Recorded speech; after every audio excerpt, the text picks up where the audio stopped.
오늘 시장은 그렇게 안 떨어지는데 내가 산 종목은 왜 그렇게 떨어지지? 라고 생각하지 않으셨나요? 외국인 그들은 시장을 어떻게 움직일까요? 안녕하세요. 바빠도 할 건 하자. 주식 투자 쉽게 알려주는 국장 언니입니다. 오늘은 초보자분들이 어려워할 수 있지만 막상 들어보면 또 어렵지는 않은, 그러나 들어보면 확실히 도움되는 마감 시황을 들고 왔습니다. 시황을 들고 온 이유는 오늘 시황이 다른 날보다 되게 중요해서 영상으로 바로 준비했습니다. 오늘 시황은 여러분들이 앞으로 주식을 계속하기 위해 알아야 할 내용들로 준비했으니 집중해서 봐주시고 구독도 누르셔서 같이 부자 됩시다. 우선 하나 알고 가야 될 게 매도 차익 거래인데요. 쉽게 말해서 주식 매도를 많이 했다. 그리고 선물을 샀다. 이렇게만 생각하세요. 매도 차익 거래의 목적은 가격 변동을 회피하는 것입니다. 가격 변동은 곧 배가값입니다. 배가값 증가에 노출되지 않을 것이다 라는 의미죠. 최근에는 배가값이 줄어들고 있습니다. 8월 5일, 9월 30일, 11월 13일 구간에서 장대 음봉을 보면 배가값이 줄어들고 있다. 즉, 음봉의 길이가 줄어든다 싶은 모습을 보인다는 거죠. 오늘 시장이 특이하게 매도가 많았습니다. 왜냐면 시장 자체는 늘상 하락하는 수준의 하락폭을 크게 벗어나지 않았는데 상승 하락 종목의 비율을 보면 지수가 2%에서 3% 정도 빠질 때 비슷한 수준으로 종목 상승 하락 종목의 비율이 나왔습니다. 또 1%도 안 되는 지수 하락인데도 3천억 이상의 비차익 순매도가 발생했는데 이는 현물에 대한 보유 니즈가 급격히 감소했다는 뜻이죠. 장중에는 변동성을 회피하기 위한 매도 차익 거래가 강하게 나왔고 이후 하방으로 일시 매도가 돌아가는 프로그램 거래의 형태가 나타났죠. 이런 현상은 국내 증시만의 고유한 문제가 있다는 증거가 아닐까 싶습니다. 물론 하락장이라고 해서 투자자가 불안에 떨 이유는 없고 전략적인 준비를 통해서 시장의 부진을 기회로 충분히 만들 수 있으니까 편안하게 현재 상황을 관조하시면 좋을 것 같습니다. 증시의 스트레스 정도를 파악할 수 있는 변동성 지수는 어제 11%까지 치솟았는데 오늘은 마이너스 2.86% 감소하는 형태를 보였습니다. 스트레스가 극값으로 치솟지 않고 잠시 조정이 나온 건지 아니면 스트레스가 식어가는 건지 이에 따라서 방향이 갈릴 것이라 보고 있는데요. 만약 다시 변동성 지수가 치솟으면 코로나나 경제위기 때와 같이 하방이 열리고 배가값이 확대되는 현상이 나타날 수 있음을 계속 염두에 두셨으면 좋겠습니다. 이렇게 말씀드리는 근거로는 시장 종합 밑에 매매 동향을 보시면 외국인이 코스피, 코스닥 모두 매도했고 선물도 작은 규모이긴 하지만 매도 포지션으로 마무리가 됐다는 사실입니다. 그리고 지금 환율 시장이 헤지펀드들의 공격을 대비하기 불리한 상황이 되었기 때문에 달러 선물 매수 규모 자체는 작지만 강한 공격이 들어오게 되면 환율이 치솟으면서 증시 하락을 강하게 자극할 가능성도 있습니다. 그리고 오늘 시장 현상에 영향을 줄 만한 뉴스가 있었죠.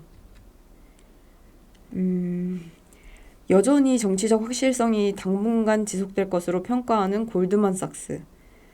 한국은 단기 급락 저가 매수 기회라는 JP모건. 사실 이런 뉴스가 나오게 된 배경은 오늘이 3분기 GDP 성장치를 발표하는 날이었기 때문인데요. GDP 성장률은 0.1% 성장했고 역성장을 면했다고는 하는데 이게 좋다고 평가할 수 없는 게 고작 0.1%포인트이기 때문이죠. 기사에서 서술되어 있는 것처럼 우리나라는 22년 1분기부터 올해 3분기까지 실질 GDP의 변동 추이가 일정하지 못한 상태고 지금 경기 방향성을 가늠하기 매우 어려운 상황입니다. 게다가 우리나라는 부동산 공화국이라고 할 수 있는데 건설 경기가 1.4% 감소했습니다. 그리고 민간 공공소비가 각각 0.5%, 0.6% 증가했죠. 민간 소비는 보편적인 소비재를 생각하시면 됩니다. 이는 말 그대로 소비 증가라 볼 수 있지만 공공소비의 경우는 인프라 투자, 건설 경기와 직접적인 관련이 있는 지출입니다. 1.4% 감소한 건설 경기는 결국 정부의 소비가 감소하는 추이가 나타났을 때 더 크게 감소할 수 있다라고 해석할 수 있죠. 긍정적인 부분은 기업 대출이 최근에 감소했다라는 이슈는 있었지만 GDP 발표치에 따르면 기업발 설비 투자와 운송 장비 투자 자체는 증가했기 때문에 향후 기업 경기 지표에는 긍정적인 영향을 줄 수 있습니다. 이유는 최근에 원화 약세 시장이 지속되고 있어서 기업 투자 증가에 따른 생산 산출값이 증가하게 되면 그만큼 기업의 이익 증가도 기대할 수 있기 때문이죠. 물론 여기에 세계 경기 침체로 소비가 위축되지 않는다는 전제가 깔려 있어야 합니다. 성장률 기여도에서는 주요 품목인 IT, 자동차가 부진했기 때문에 실질 수출이 감소했다고 나오지만 원화 약세가 지속될 경우 해당 부분도 다소 완화될 것을 예상할 수 있습니다. 저는 개인적으로 금리 인하 분위기에 제 감정을 떠나서 어쨌건 당장의 소비 침체로 이어지진 않을 것 같다 생각합니다.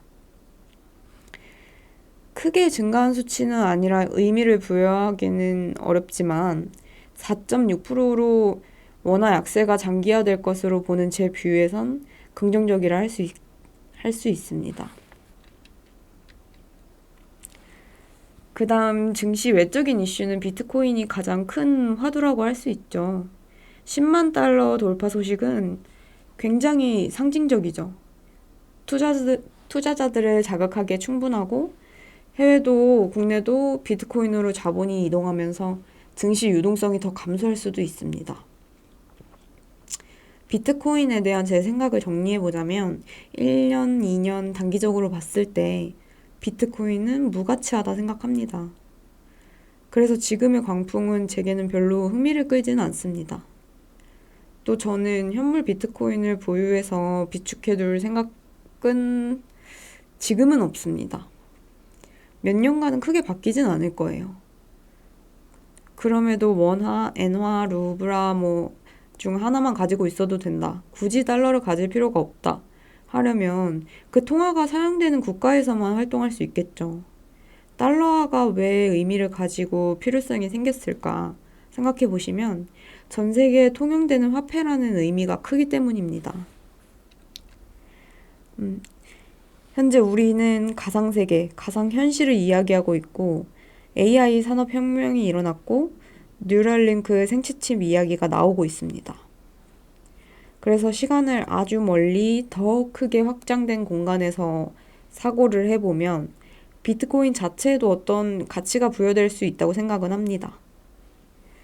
이렇게 큰 뷰를 가지고 당장 필요한 자산으로서 길게 보유할 계산이 아니라면 심리적 의미가 크게 부여되는 지금 뛰어들면 과열로 인해 붕괴가 빠르게 올 수 있고 불필요한 위험을 감수해야 할 수도 있죠. 그래서 지금이 적절한 시기는 아니라고 생각합니다. 물론 미래는 알 수 없으니 20만 불까지도 올라갈 수야 있겠죠. 특히 한국이나 프랑스 같은 국가는 국가적 위기 상황에서 비트코인 시장 진입을 심리적으로 더 자극할 수 있어서 이런 분위기가 만연할 때 그러니까 비트코인에 대한 관심도 없던 사람들이 이 비트코인 시장에 뛰어들 때 소문난 잔칫집에 먹을 게 없다라는 말처럼 그 시기에 고점이 앞당겨질 가능성도 높겠죠. 비트코인 시장의 고점이 증시의 유동성 증가로 이어진다는 보장은 없지만 비트코인 시장이 한계에 다다르면 다시 국내 증시 유동성도 회복되고 투자하기 훨씬 좋은 환경이 될 것이라 생각합니다. 그래서 국내 시장에서 여태까지 잘 버텨오셨으면 현재 위치에서 중심 잡고 있는 게 가장 합리적이라 볼 수 있고, 당장 국내 증시가 상승장이 오던 하락장이 오던 시장의 변동성과 명확한 방향성만 발생하는 상황이 온다면 제 전략상에서는 어느 쪽이든 큰 부를 축적할 기회가 될 것으로 고대하고 있습니다. 남들이 잔칫집으로 알고 들어올 때 여유로운 승자가 될 수 있도록 최선을 다하겠습니다. 오늘 시황이 이해가 어려우실 수 있으니 아래 텍스트로 남겨놓겠습니다. 오늘도 나는 성장했다. 좋아요, 구독, 알림 설정 하시고 같이 큽시다.